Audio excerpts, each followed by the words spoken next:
Collegium మీద ఒత్తిళ్ళు ఉన్నాయి, కొలీజియంలో రకరకాల గేమ్స్ ఉన్నాయి. ఈ విషయాన్ని తాజాగా సుప్రీంకోర్టు చీఫ్ జస్టిస్ గవాయ్ చెప్పారు. ఆయనకి ప్రమోషన్కి సంబంధించి కూడా అప్పట్లో కొలీజియంలో ఒక జడ్జి అడ్డుపడ్డారు అన్నటువంటి విషయాన్ని స్పష్టంగా చెప్పారు. అయితే ఆ జడ్జి పేరు చెప్పడానికి నిరాకరించారు. అంటే కొలీజియంలో తేడాలు ఉన్నాయి. అసలు వాస్తవంగా రాజ్యాంగేతర శక్తిగా కొలీజియం ఉండడమే తప్పు. రాజ్యాంగం ప్రకారం న్యాయమూర్తుల నియామకానికి ఒక ప్రక్రియ ఉంది.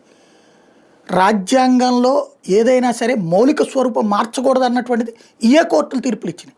కొలీజియం అనేది మౌలిక స్వరూపమే మార్చేసింది కదా, రాజ్యాంగం మౌలిక స్వరూపమే.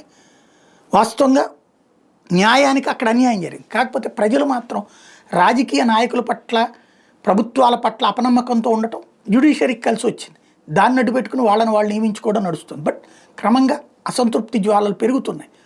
ఇప్పుడు అందుకని అన్ని వర్గాలు, ఇదివరకు ముస్లిం సామాజిక వర్గం వాళ్ళు తక్కువ ఉండేవాళ్ళు, మహిళలు తక్కువ ఉండేవాళ్ళు, ఎస్సీ ఎస్టీలు తక్కువ ఉండేవాళ్ళు, వారసత్వపు జడ్జీలు ఎక్కువ ఉండేవాళ్ళు, తాతగారి జడ్జో నాన్నగారి జడ్జినో అట్లాంటి వాళ్ళకి మళ్ళీ జడ్జీలుగా నియామకం ఇట్లాంటివి జరిగినాయి.